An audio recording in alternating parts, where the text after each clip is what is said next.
Think Ozzy Osbourne's craziest stories are just urban legends?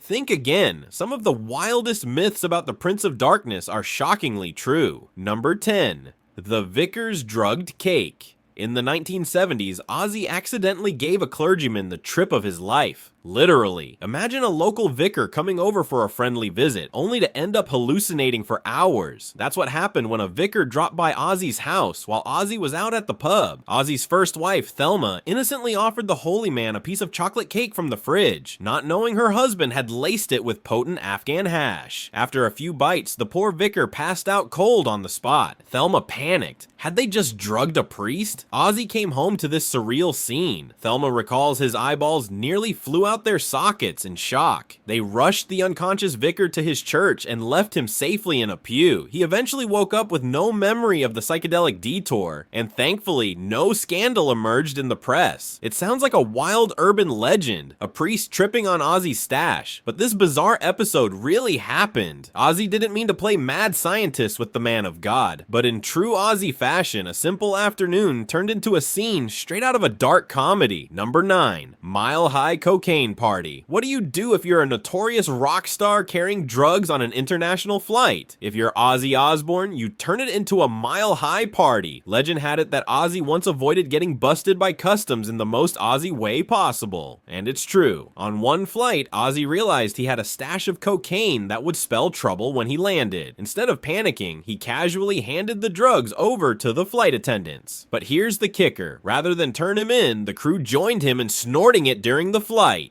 Yes, the stewardesses partied with the Prince of Darkness at 30,000 feet. By the time the plane touched down, the evidence was gone, up their noses, and Ozzy waltzed off scot-free. This tale sounds like rock star fiction, but Ozzy himself has recounted how he shared his coke with accommodating airline staff to avoid getting caught. It's an outrageous story that speaks to a different era of air travel and very different in-flight entertainment. Number 8. Surfing a 1,000-foot high cable car. Some rock stars trash hotel rooms. Ozzy Osbourne surfs on stranded cable cars. This myth sounds like a scene from an action movie. Ozzy riding on top of an aerial tram hundreds of feet in the air. Incredibly, it really happened. During a tour stop in New Mexico, a gondola-style tram car stalled roughly 1,000 feet above the ground, and Ozzy was on board, high on drugs, and never one to waste an opportunity for chaos. Ozzy decided to climb on top of the cable car. That's right. He exited the safety of the carriage and scaled up onto its roof while it dangled high in the sky. Once on top, the Prince of Darkness spread his arms wide and pretended he was surfing on the stalled tram, balancing over a deadly drop. His friends watched in terror, fully expecting the wild man to fall to his doom. Miraculously, Ozzy didn't slip, and eventually the tram made it safely to a tower where he climbed down. The story of Ozzy's impromptu high-altitude surf session circulated for years as an exaggerated rock and roll fable, but Ozzy has confirmed this insane incident, a testament to his drug-fueled invincibility at the time. Number 7. Kicked out of a Nazi death camp. You wouldn't think it possible to get thrown out of a Holocaust memorial site unless you're Ozzy Osbourne. Among the most bizarre Ozzy legends is the claim that he was kicked out of the Dachau concentration camp memorial in Germany. As outrageous as it sounds, it's true. While visiting the solemn site, likely during a tour in Europe, Ozzy was, unfortunately, very drunk. He acted so irreverently, reportedly goofing around and disrupting the quiet, that security had no choice but to throw him out of the former concentration camp grounds. Ozzy was likely the only person in history to be ejected from Dachau for misbehavior. It's a cringeworthy moment. Other visitors were there to pay respects, while Ozzy's drunken antics crossed every line. Being banned from a bar is one thing. Being booted from a place of such tragic significance is on another level. For years, fans weren't sure if this story was exaggerated rock lore or fact. After all, who would brag about that? But multiple sources and Ozzy's own camp have confirmed it. Number 6. Snorting a line of ants. This myth is so gross and ridiculous that many assumed it had to be fake. Snorting ants like cocaine? Come on. But guess what? Ozzy did it. The notorious story comes from the mid-1980s during a tour infamous for offstage shenanigans. Ozzy was partying with Mötley Crüe, who were no saints themselves, when he decided to one-up everyone in the shock department. In broad daylight by a pool, Ozzy noticed a trail of live ants on the ground, and lacking any cocaine on hand, he bent down and snorted the ants through a straw as if they were a line of blow.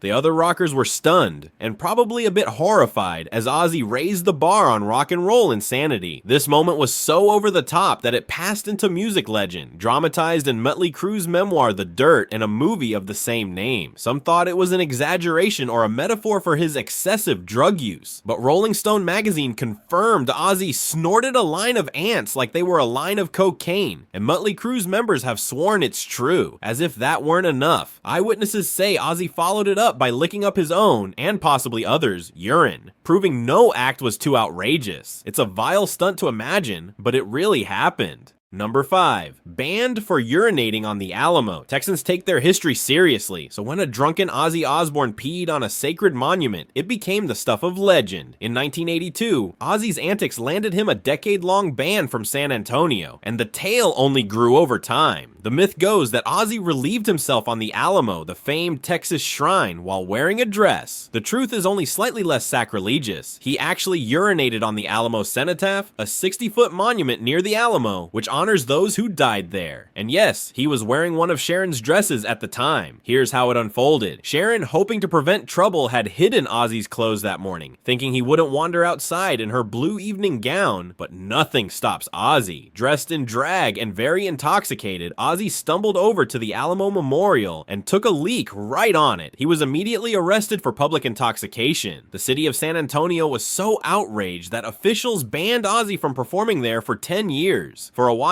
many thought the Alamo incident had to be a tall tale, a British rock star desecrating Texas soil, but police reports and Ozzy's own apologies later confirmed it's entirely true. Number 4. Biting a dove's head off at a record meeting. You've heard about the bat, we'll get to that, but what about the dove incident? This story often gets overshadowed by the bat myth, yet it's every bit as outrageous, and it happened before the bat ever met Ozzy's teeth. In 1981, after signing his first solo record deal, Ozzy was at a fancy meeting with executives at CBS Records. He'd even brought along 2 white doves, intending to release them as a dramatic gesture of peace. But the combination of nerves, booze, and Ozzy's flair for shock value led to a gruesome twist. In the middle of the meeting, Ozzy suddenly grabbed a live dove and bit its head clean off, spitting the head onto the table. Blood was reportedly everywhere, and the room full of suit-wearing record execs sat in stunned horror. Ozzy's plan certainly got their attention, just not in the way anyone expected. He was immediately kicked out of the building and for a moment probably jeopardized his new record deal. At the time, some people assumed the story was exaggerated rock folklore, but Ozzy himself has openly admitted to the dove decapitation, saying he was desperate to impress or scare the label folks. Contemporary reports back it up too.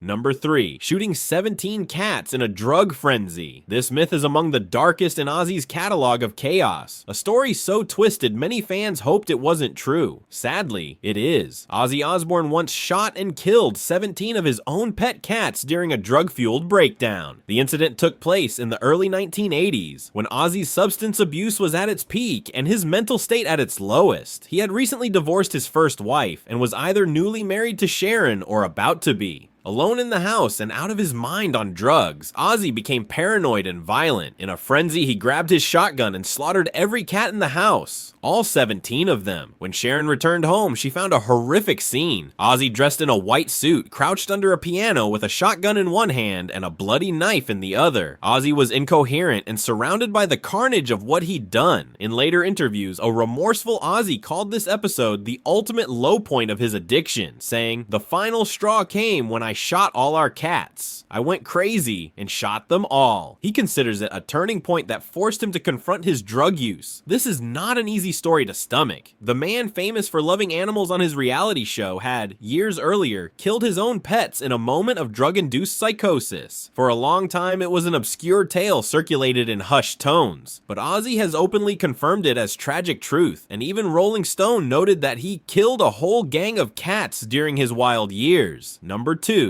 Attempting to kill Sharon Osbourne. One night in 1989, Ozzy Osbourne nearly did the unthinkable. He tried to murder his wife, Sharon. It's a story that sounds like tabloid exaggeration, but both Ozzy and Sharon have recounted the terrifying incident, and it's unfortunately true. Ozzy has said he was in a blackout from drugs and alcohol at the time, so his memory is hazy. Sharon remembers everything. They were at home in Buckinghamshire, England, when Ozzy, out of his mind on substances, came into the room and calmly announced, announced, "We've made a decision. You've got to die." He then lunged at Sharon and began strangling her on the couch. Sharon recalls fighting to get free and barely managing to reach a panic button to call for help. Thankfully, police arrived in time to pull Ozzy off before he could truly harm her. Ozzy was arrested and spent several months in rehab as a result. Sharon, showing both her strength and love, declined to press permanent charges after he got treatment. She later said of that night, "It wasn't Ozzy, it was the drugs," meaning the man attacking her was a completely altered version of the husband she knew. It's a harrowing tale, the Prince of Darkness nearly becoming a real-life killer. Many fans were unaware of just how close the Osbourne marriage came to ending in tragedy, but Sharon's 911 call and the police reports don't lie, and the Osbournes themselves have openly discussed it in documentaries. Number 1. Biting the head off a live bat on stage. It's the most infamous Ozzy Osbourne myth of all, the kind of story so outrageous, many assumed it had to be an urban legend. Did Ozzy really bite the head off a live bat during a concert? The answer is yes, and it's even crazier than it sounds. The incident took place on January 20th, 1982 at a show in Des Moines, Iowa. A fan threw something onto the stage. Ozzy, thinking it was a rubber toy bat, picked it up and brought it to his mouth as a theatrical prop.